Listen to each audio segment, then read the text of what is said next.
Hello, everyone. Welcome to the first edition of Let's Talk in 2023. Today, we'll be talking about a question that many of us, most possibly, have been asking to themselves.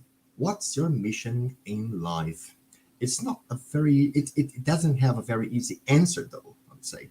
And that's one of the reasons why we should tackle this topic now and then, think over it, and discuss. How can we be sure about what we are up to do in life, evolutionarily speaking? We'll give you some tips on how to find out your mission in life today, but it's important to mention the principle of disbelief. Don't believe in anything, not even in what we talk here on our program, right? Experiment, have your own personal experiences. To talk about what's our mission in life, let me introduce to our team today. We have two people from ASSIPI, Portugal. Happily, Karina is back. Karina Liachá, welcome back. Hello, hi Mario. Thanks for having me. It's very nice to be here one more time with you. Good. And Juliana Branco, also from ASSIPI, Portugal. Juliana, welcome. It's nice to have you here to talk about it. Thank you, Mario. It's very good to be here discussing this such an amazing thematic. Very good. And Cicero Schunemann from Germany. Welcome, Cicero. Hello, everyone. Also nice to be here and discuss subjects like task for life and priorities and things like this. Seems a very interesting topic for us to have a discussion today. Indeed. Our conversation is based on Conscientiology, right? The science that studies the consciousness as a whole, with all their bodies, existence, experiences, acting many existential dimensions. Consciousness, we say consciousness. Consciousness is me, is you, right? Every human being, right, on this planet, all self-conscious beings on this planet. To study the consciousness as a whole, what's important to have another paradigm, not the one we know, like the scientific paradigm, but another one made specially to tackle this range of circumstances and all these approaches, which is multidimensional, right?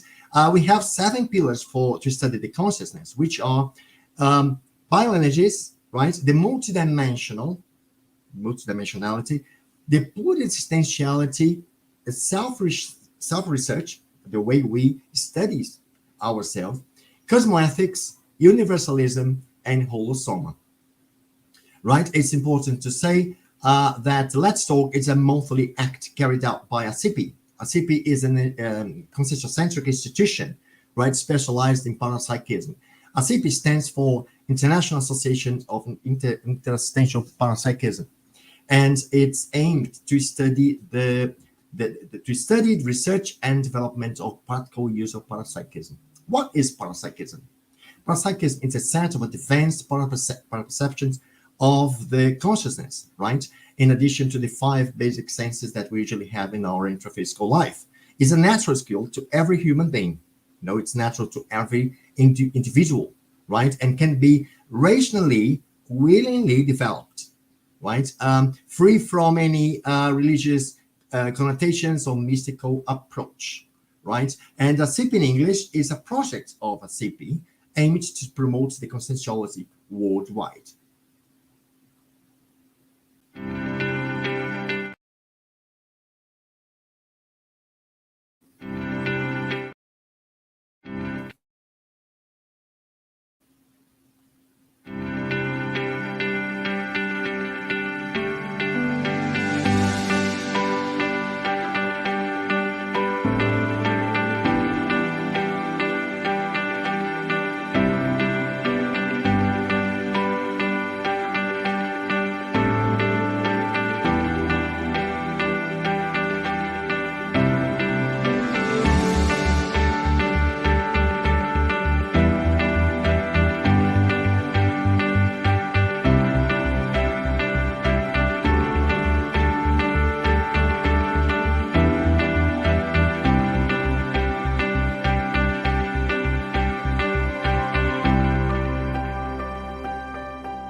right, then let's get started with our today's topics. What's your mission in life? It's not an easy question, is it? I see lots of people struggling to find an answer, but I would like to start with the questions to our guest today, which is, does everyone have a mission in life?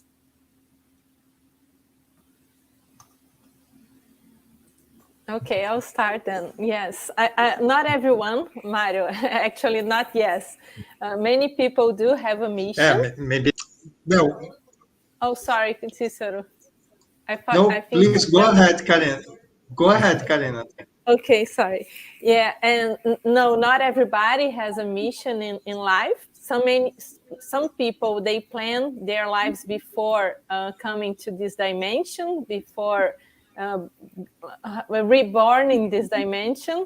If we are aware of the life after death and what we have to do in this dimension, we can plan this life. So we can have this purpose, or as we say, we call it proexis. This is the meaning. Our life has some meaning. We have some things and some goals to do in this dimension. But many people are not aware of that. Many people are given a life mission and they don't even know it, and many don't even have it. So this is my opinion, and also based on the knowledge of Conscientiology. And now Cicero can complement. Okay, thank you. Yeah, I think really the one important aspect for us to discuss this subject is the comprehension or to understand that we don't start to live when we have been born in this life. So our life didn't start when when we are born. So we have previous lives, and during these previous lives we have also other interphysical lives like the one we are living now, in different periods, but also we have moments that we are in between one interphysical life and other. So during this period we are in another dimension, but we continue living. It's not that we die. So it's the life is a continuous process. And this, I think, has a lot of connection to what Karina just mentioned to us.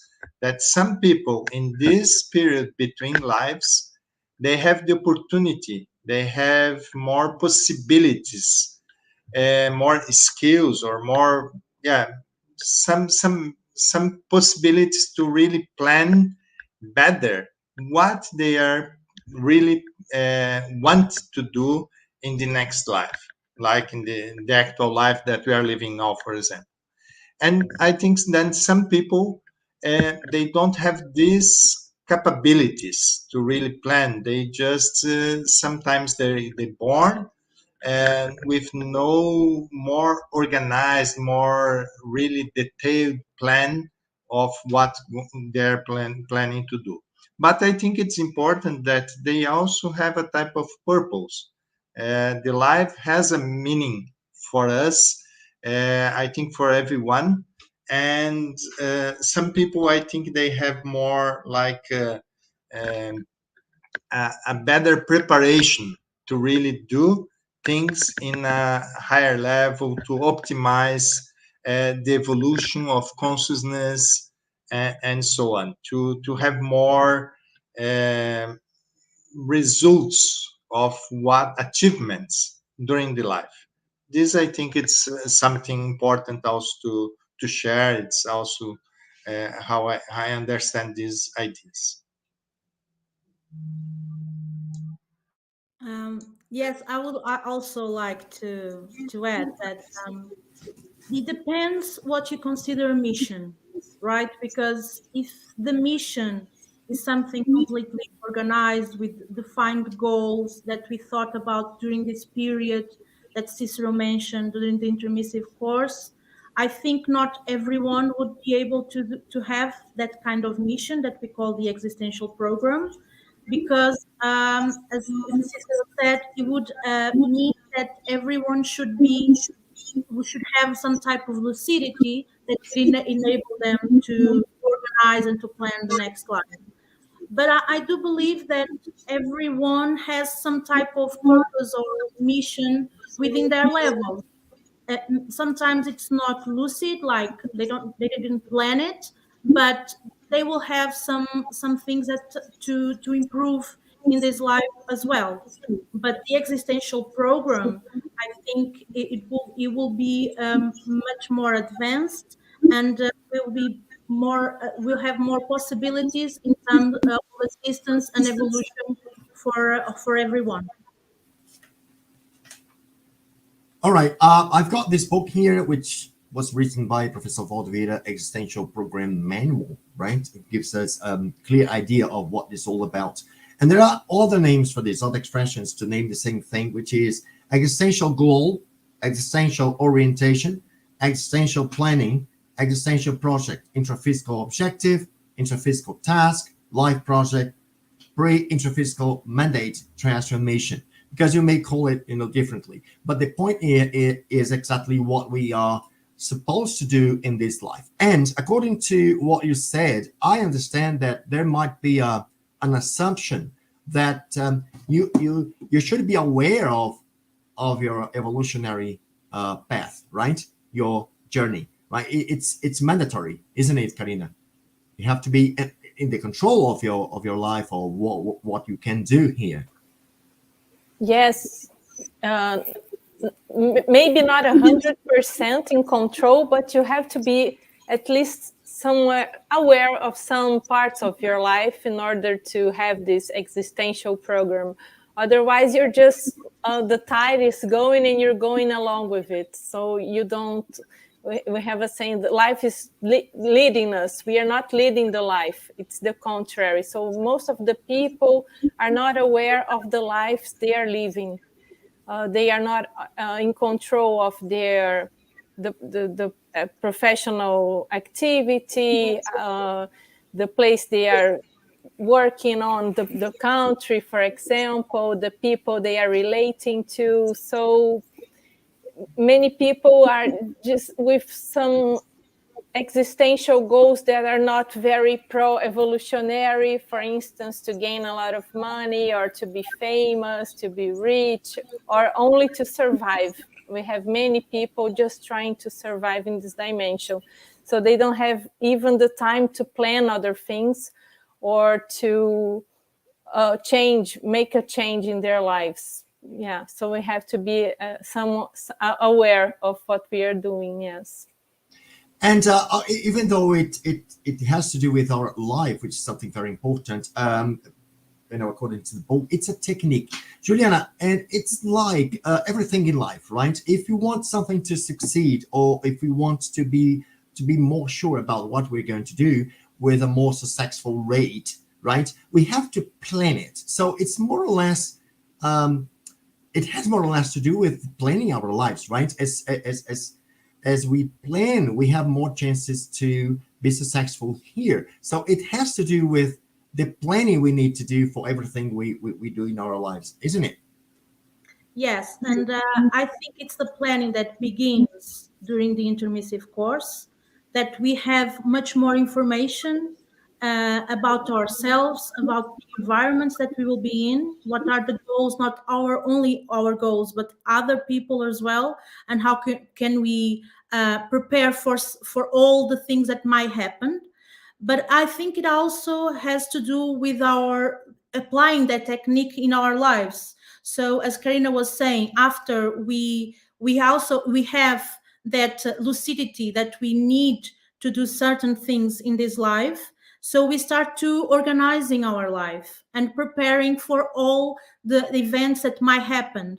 So it's also about planning, because if you don't plan, the chances that you are going to succeed reduce. So we want to achieve, to create a higher probability for us to achieve the things that we need to do. So I think planning is essential for life. That's why you can plan in terms of your profession, in terms of the activities that you want to to do, the groups that you interact, and also, and I think it's very important, the knowledge about yourself, the strong traits, the weak traits, because those things that will enable and create a direction of your own proaxis or of your own existential program. So I think that's essential, that planning and thinking about what you want to do and how to achieve it. Yes, I'd like to mention this, or I mentioned that, because it's everything in life. We have to plan to succeed and have the better chance to succeed. Cicero, but even though when we plan, right, our lives, sometimes we would have a clue at what it's all about, right? Because we came here, we kind of lose this awareness that we planned it before. So now I would like you to mention your own experience here. So how you find out exactly your mission, or if you had any kind of intuition, insight, or you were more aware by your paraperceptions of what you're going to do in this life. In your, like you talked about your own experience. Yeah, it's a very good question. It's not so easy to answer, but basically, I think I didn't perceive my main goals in this life only using one approach. So it was a big mixture of many things that I have, many resources to try to identify better what really I want for this life and what I can do, what are my actual priorities. So there is a lot of things like this. One important aspect is to do something. So because many people has the idea that they can plan, they need to have the a full lucidity to start really doing things important for the life and don't do. And this is I think it's a big mistake. If they stay only, for example, with the normal job, normal activity with the society, with some more, I could say, goal for the life that has more importance for the life, I think then maybe it's a little.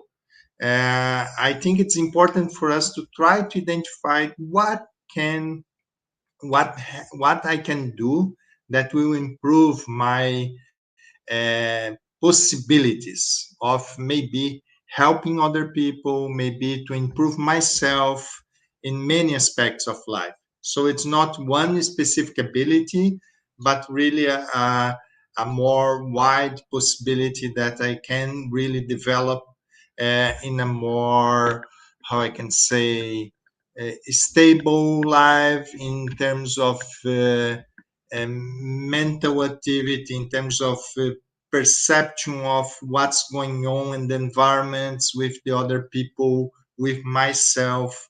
What are my, Juliana also mentioned, weak traits, strong traits, how I can make better these things. And then this is a starting point. So to really do things. But then it starts to have some also techniques. Some things comes by intuition. Sometimes when I was child, I have some ideas, and I think some of them is good to give importance. For example, I have some connection with research. This is part of my main goals in this life, to really have connection with research. And then it starts to be which topic, which type of research, which area. So then it starts sometimes with a more wide perspective. Okay, something related to conscientiology, but conscientiology is a big universe of subjects. Then it starts to do some research. I started, in my case, just sharing my example, and then I start to perceive which topics has more connection to what I really think I can have better. Um, I could say how I can help better others with the research I can do. So the research is not only for me. It is, of course, it's a process of doing, but also how I can plan to help others with this. Let's say not trying to save the world, but let's say how I can make a type of research or a type of task related to research that I can somehow help to change the world for better, more or less in this direction. Don't need to be really a super hyper high research, but something that at least I can improve. I can make something better. Not only in my case, it's not only the research itself, but also sometimes have connection to people that are researchers. So there are some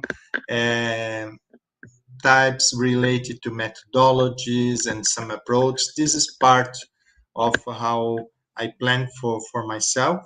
There is much more, but I'm just saying this.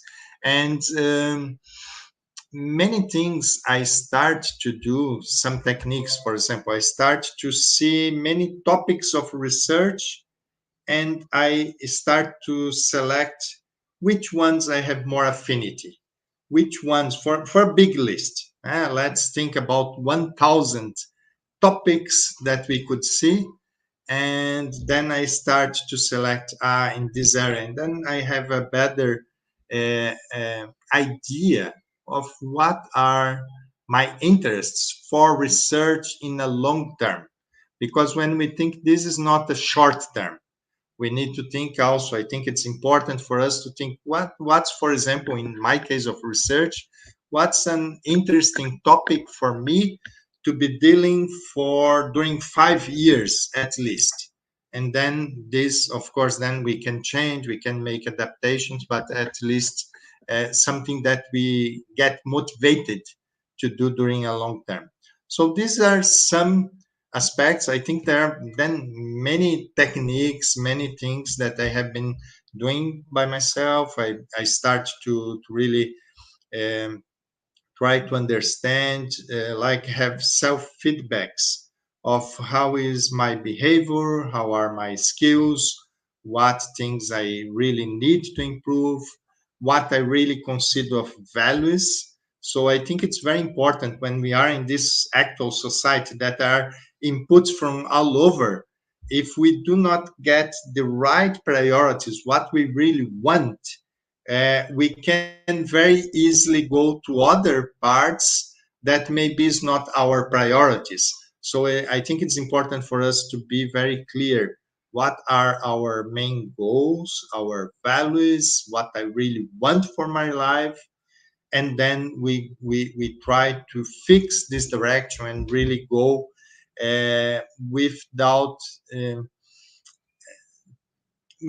going to the sides too much, to really go right in the right direction. So this is a big challenge today. We many times we need to say no much more than we say yes to do it.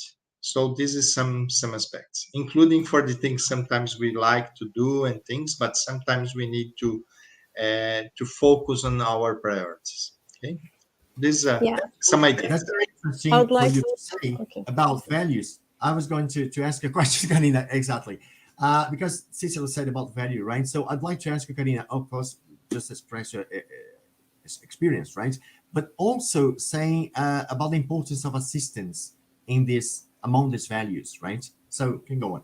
Yeah, sure. And before the values, just to complement what Cicero was talking about, that he connects with other researchers, I think this is very important when we connect with other people that have somehow the same goals as we do, because a work group is much better when we are doing this alone. So if we have a group, a larger group talking about and developing the same projects, we can interfere in a positive way in more people's lives than if we are alone. Our range of, I'm sorry, missing some words, but the range of, we can, the range of affection, I don't know, o raio de ação, I'm sorry, guys. The scope of action. The scope of action is larger if we are in a larger group as well.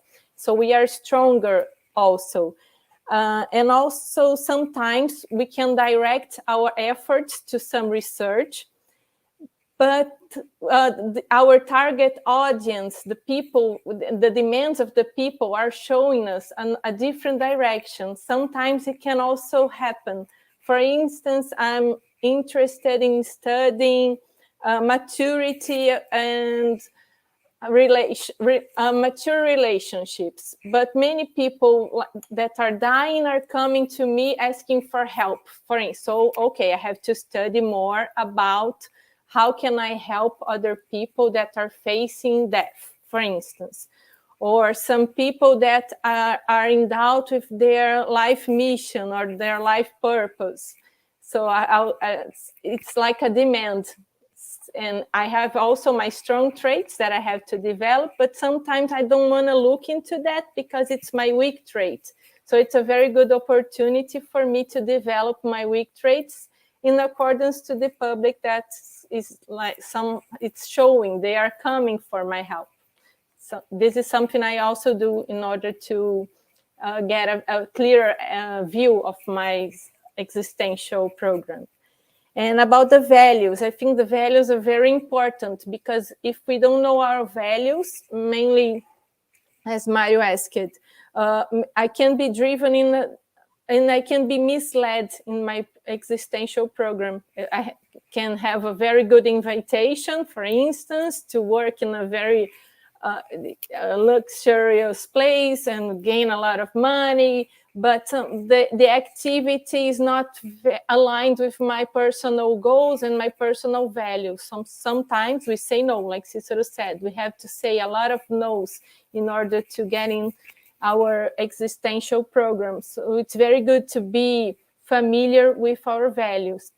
And I remember in my case, I written a verbate entry in the Conscientiology encyclopedia called The Golden Handcuffs, when we are imprisoned. It's a group of karmic imprisonment, something like that, because we cannot see a way out. We are inside this group because of the money, because of the power, the status, but not because of our values. And in the long term, or even in the short term, it can cause some insatisfaction, internal insatisfaction. So this is also a way to see if we are in the right direction. This can be our internal compass. If I'm going in the right direction, like my life is flowing, everything's smoother. I can feel the cosmic flow and the energies are flowing. When I'm diverted, then all of a sudden things start going wrong. And this going wrong can also show I have to make a change in my life.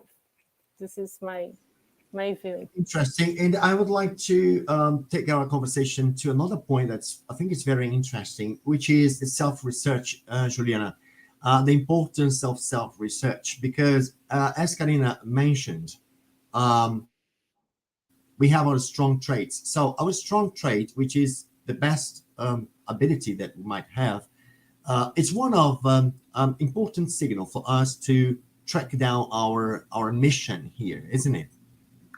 Yes, because if you have a goal, some certain goals and some certain things that you have to achieve, you will be through your strong traits that you will be able to achieve it. You won't be with your weak traits, right? So I think our discussion is leading us to that one of the fundamentals in terms of our existential program and how to know what to do is just to know ourselves more, because because of our experiences and the groups that we live in, sometimes we let our weak traits hide our strong traits. And that's why I think we have to do a lot of research. So start from your childhood, even if you didn't start thinking about yourself, because sometimes we have a lot of traumas, we have a lot of emotional situations that it's more difficult to us to look into ourselves. But if we don't do it, it will be much more difficult for you to do what you have to do in this life, because if you don't know yourself, how you're going to achieve that, right? And and if you don't know what are the traits that make you more difficult for you to expose your strong traits. So I think, and we were talking about some techniques. So I would think we can start in our childhood and think about all the groups that we interacted with, and sometimes in our childhood we had a lot of traumas, and analyze that to know what these experiences made myself into, and who I really am. Am I just a reflection of this, or do I have more traits that I'm not aware of? And start digging into yourself, because I think sometimes because of these traumas, we have some really good, strong traits, but we don't show them because of those situations. So I think this is fundamental. Our mission of life, or our proexis, it's a reflection of ourselves. I don't think we did like in the intermissive course. We set some goals that we don't already have the tools to achieve them. So I think sometimes we have situations, contexts that it's more difficult for us to put that strong traits on, or we have some weak traits that we need to um, overcome, or to at least put it in on a different allow this weak trait not to have so much power over you, so we can be better. And I think this is fundamental. This will help our group karma, the role that we have to play in different groups and different evolutionary groups that we have to make assistance. And if we know ourselves, we know better which role we have to do in each one of those contexts, because we know, oh, in this situation, imagine we were born in the context.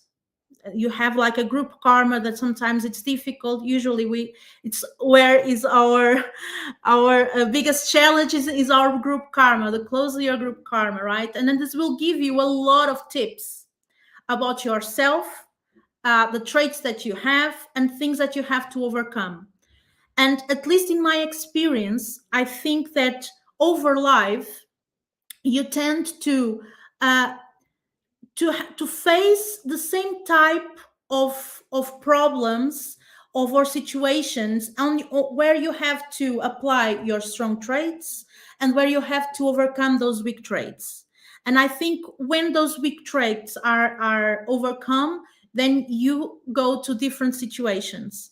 And that's why I think, for me, I'm really passionate about this. I think you can see, because for me it's the basis. If you don't start with that, it's very, very difficult. And of course, we are here, we have less lucidity than we had like in extra physical, and the answers are in ourselves. So you, of course, we can look around, we can, and I think it's very good.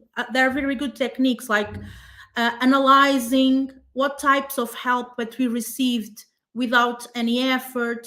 This will give you some clues about ourselves as well. But in the end, we have to look inside. We have to look inside to exteriorize ourselves to the world and to achieve those goals. That's very interesting about what you're saying. It's very interesting to mention something that I'd like Cicero to go over it, which is sometimes we check out our strong traits, but we have to, we need a very reasonable approach to it, because sometimes we have something that is a very good ability we have, but evolutionarily it's not worth to keep doing this, right? Why? Because sometimes we have something that we have been doing this for several lives. So of course we're going to do this very well. But the question is, when we are talking about mission in life is how existential this mission can be, right? Otherwise we may have a waste of life doing something that we know to do very well, but essentially it's not worth anymore. Cicero, isn't it?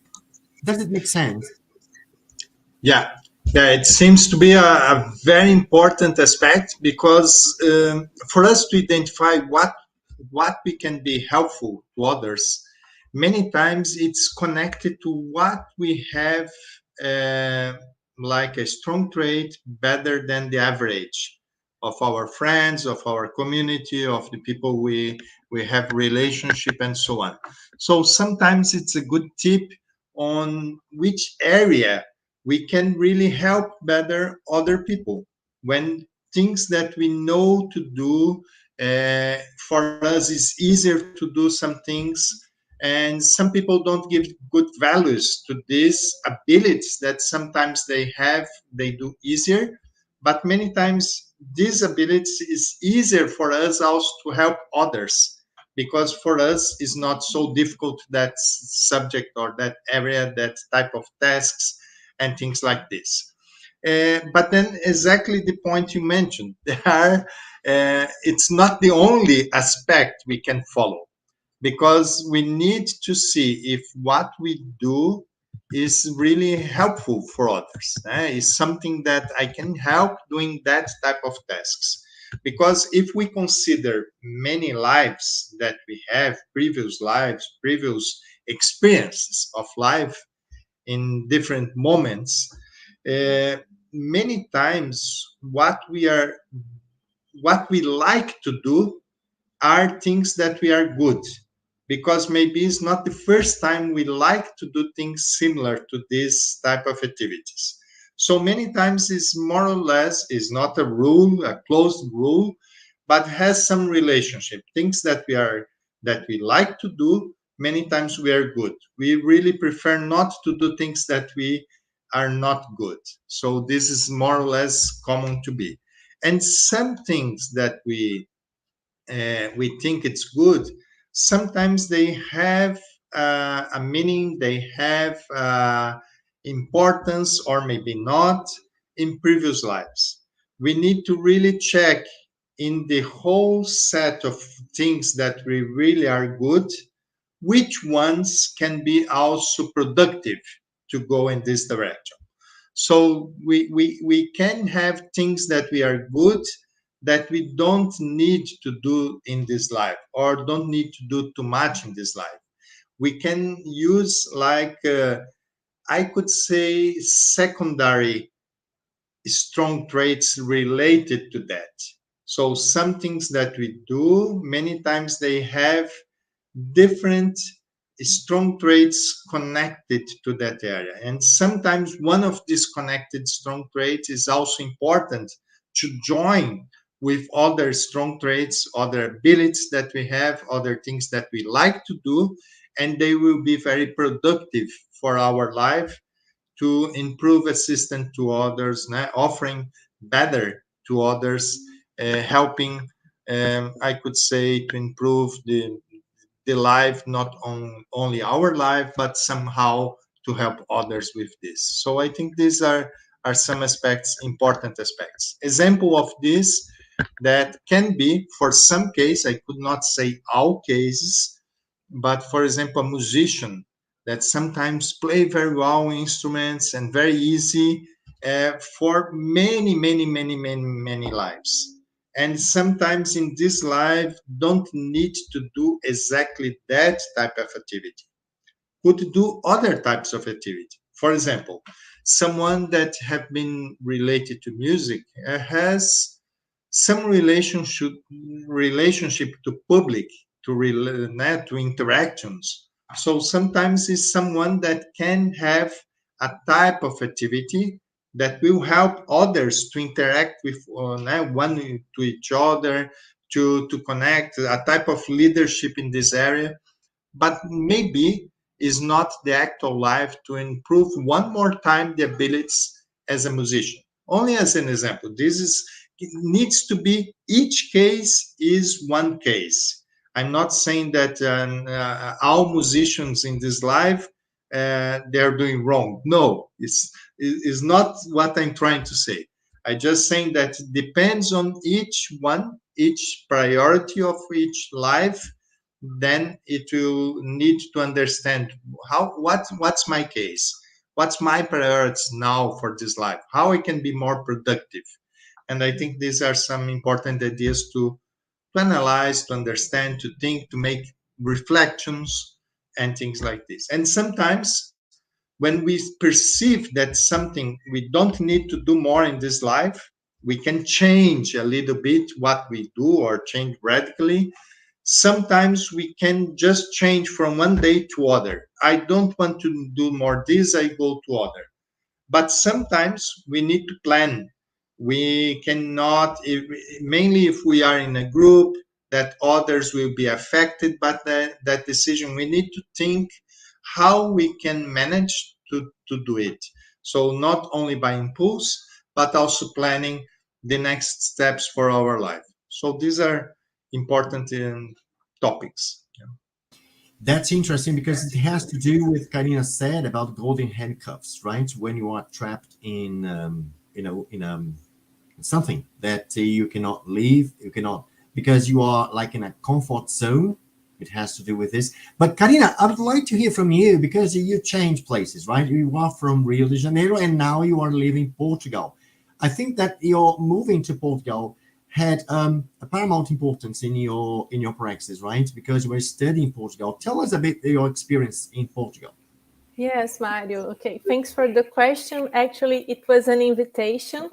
I've always wanted to, since the first time I came here in 2015, I felt like I belong here. It was very important in my proaxis. It was when I decided to found ASSIPI in Rio de Janeiro, because at that time we only had ASSIPI in Foz do Iguaçu. We were starting in the next year, we started ASSIPI in Rio de Janeiro, and it was after I came to Portugal with the ASSIPI group in Portugal, the Portuguese group actually, and I felt very connected to them, and it was like this sense of purpose and belonging to a group that were studying the same topics, the parapsychism. As Cicero said, I could connect with these researchers, and I wanted to spread this work from Portugal and Foz. And then it always stayed in my mind,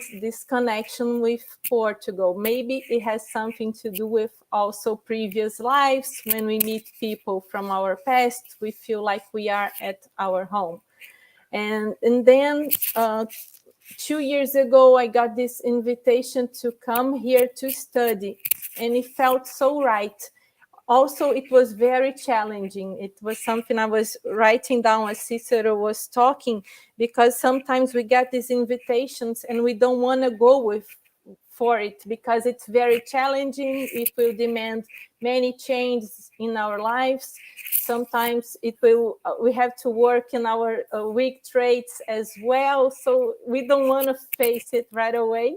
So we feel the energies, and sometimes I could feel some helpers showing the way, and I could feel the energy in the project. So I based my decision in the rational decision, to put on the paper, is it worth it, but also the energy flow, the synchronicities. It helped me a lot to take the decision. And sometimes when I think, oh, this is very hard, should I continue? The synchronicities, they come, and so it's okay. I have to keep on going, because not every decision is an easy one, and not every proaxis is easy.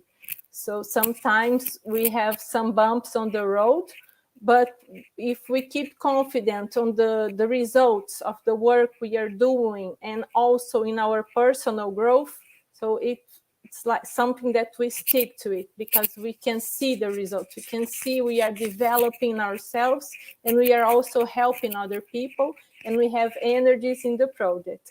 But if we divert, we can feel sometimes the helpers, they just leave the project. Sometimes we are not very well intentioned, and they just withdraw they withdraw the investment on us. But here I can feel lots of energy because we have lots of work to do. And I think it has something to do with a strong trait that I have, that is opening new roads, to be a pioneer. And I've always opened new endeavors. And I think here we have a very much space to grow and work in the expansion of conscientiology. And we've been doing this in the ASSIPI in English for some time now, and I think it has something to do also with that project of the ASSIPI in English as well. And that's very interesting when we talk about, you know, having being in our mission, because one experience that I had concerning this was a sense of fulfillment that we have, you know, that we are doing the right thing. Now I'm doing the right thing because it's causing me feel, you know, a deep pleasure in what we do. It's like when we talk about our mission in life, we have a different kind of energy where people notice that, you know, would say, wow, it's really good what we're doing, because, you know, I can feel the energy of it. And there's a kind of communion about, you know, what we planned before, and when we go like, oh, that's that, oh, this is what I want to do. And you have this pleasure inside when you are really in the right path. Juliana, does it happen to you? Because you are from a city, Portugal, but you are so connected with Brazil, Juliana. Yeah, no, I think, of course, it has to do with your previous lives and probably the people that are connected to. But actually, in my case, I think since I was a child, I felt that sense of existential program. So it was something that I had like a feeling that I needed to find a specific group. And sometimes, you know, because of course you will have some memories sometimes that are not like specific memories, but something inside of you that will tell you. But in my case, I was born here in Portugal, but I always felt like the type of the Olotho scene of Portugal, it's a bit different than mine. So I have some connections, of course, but I've never felt like, oh, I'm Portuguese. You know, I never felt like I'm Portuguese, and I don't know, I didn't never had that sense of belonging, like my country. And I think it's also a clue for myself. You know, I always felt like a person of the world. You know, I love to know different cultures, trying to understand like each culture, how they think, how they have their own, traditions, and why. And that, I think that means that probably I lived in different countries as well in my previous lives, and I have connection with that, with with opening to different places and being in different places. For me, it's very easy to move into different places and to adapt and to understand each culture. So I think for me, I have a lot of connection with Brazil as well. And actually, I have some stories that are really curious. Then when I was working like 10 years ago here in Portugal, I was talking with someone like in Portuguese of Portugal, and that person by the phone was saying, "Oh, but you are Brazilian." I said, "No, I'm not. I'm not. Why are you saying I'm Brazilian?" Because I was talking like with the accent of Portugal and not the Brazilian one. So I think I have connection as well. And I think that will give you more clues. Like for me, that easiness of going to different places and trying to understand will give you I have something to do with the international, something connected to the internationalization, you know, to talk with different people from different backgrounds and different cultures. And I think there's one example, you know, I don't know specifically like, oh, Juliana is going to do specifically this, you know, this project, but you have these clues, and then you're trying to invest on this type of clues that you have, and all the way you will have more information because things will roll with your energy to start doing those things. So yeah, so I think that's one example.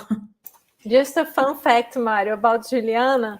I think she's very, very open-minded. So it's nice to talk to her about the strong traits and weak traits of the country, Portugal. I think she's very aware of it. And some Portuguese, they don't want to talk about the weak traits, and she's very aware of that. And also, she's so connected to Brazil that sometimes I ask her some differences of Brazilian Portuguese and Portuguese. And she's like, oh, I don't know anymore. She's so mixed up. And I think that is very interesting about her.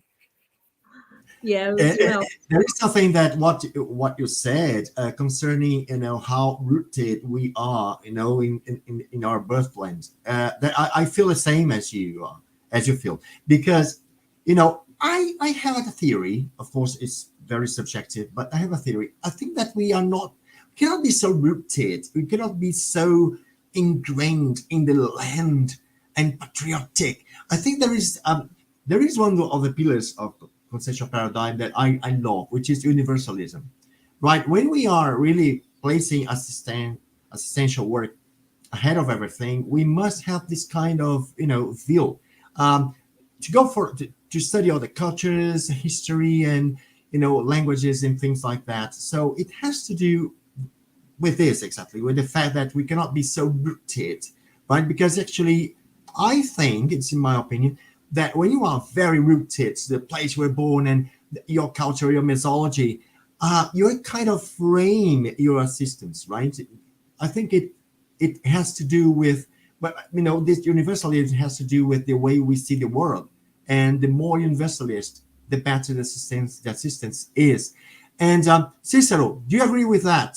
And another question to you is, when we talk about mission in life, you think about something larger, we think, oh, something great or an amazing thing to do in our life, but it doesn't happen like that. Sometimes or some people might have a very humble mission. It doesn't need to be a great thing. I'm going to save the world. It's not like that, is it?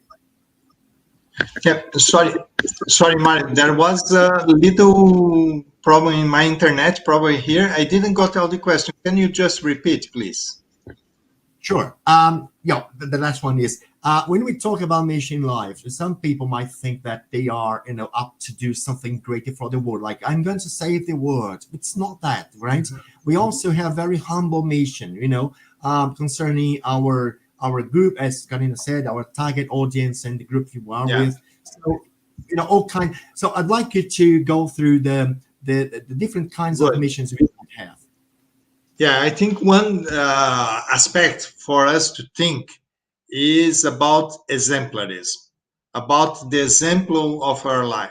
So many times we do a lot of things, we can be very helpful to others if we are good example to others. So this is like a normal routine of life.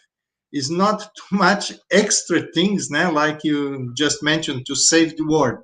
Sometimes if we do things in a very good way, we have good energy to share with others, we are engaged in the things we do, we try to do things with quality, we have a good way to help others, to support others. And many times this is a way that people look to you and they perceive this person has something. I learn when I'm closer to someone that has these characteristics, we can just learn. It start the osmosis or something that it's easier for us to get knowledge by exemplarism. So this is one aspect. Of course, there are many others, but I think when we have the focus of not doing things only for ourselves, but we're also thinking about helping others, supporting others, what we call about interassistentiality. So it's because inter is not assistentiality only for others, but all the times when we do things for others and we are very with this lucidity, with this idea, many times we also are improving ourselves. So we are qualifying ourselves also to support, to help others in other moments, in other situations. So this is one aspect. There are many other possibilities for us to say, to share things that we can do that don't need necessarily to save the world or to be the best of the best, but really to do things that are for your tasks, what is important for you. And sometimes, just a counterpoint, to give a different aspect, sometimes we need to have also some challenges in our lives. For example, just Karina mentioned about living in another country. I know Juliana also has have this experience in the past. Uh, I'm having this experience. It's a type of challenge. Just an example. Sometimes we like it, but also it's not on to like. Maybe our comfort zone should be in a different way. If we do not have challenges in our lives, sometimes we can do less than maybe we can do. Sometimes we can do things that we are not, we don't know all aspects, we don't have all the skills to do it, but there are things that we can learn, we can improve ourselves, and it's very interesting. um, some other answer before, Karina mentioned about support of helpers. So helpers are extra-physical consciousness that they can support us or help us mainly in important tasks for our lives, and connected also to other people, that we can support other people with this task. So when we connected to these helpers, sometimes we can have improves, and we can bypass some of these challenges in a better way. So some of aspects I'd like to answer about this. Very good. So Thank you. basically, we can wrap up this conversation by saying that mission in life has the core in the assistance, right? In how driven you are to assist the other. So if it's a great job or something large or something very humble, it's based on that. Let's go for. Unfortunately, we have the time now, and we are just near to end our conversation by saying that the next Let's Talk will be on April 13th, talking about the importance of bioenergies in our lives. Karina, your final words. Yeah, to wrap up, sometimes the existential program is not exactly what we want, but it's what we need in order to develop ourselves and overcome the weak traits and develop strong traits, and also help other people. Yeah. Juliana. I would say that the Existential program is just begin inside yourself and try to prioritize what is best at the moment and work in your interconscientiology. In conscientiology. Cicero? Yeah, I'd like to say the importance of have priority. For example, what's the main priority of your life? I think this is a good reflection for us to think about. Very good, people. I have to thank your participation outside here in watching us, and the participation of our guests. Thank you very much indeed for one more Let's Talk. And I see you next month, April 13th. Bye-bye.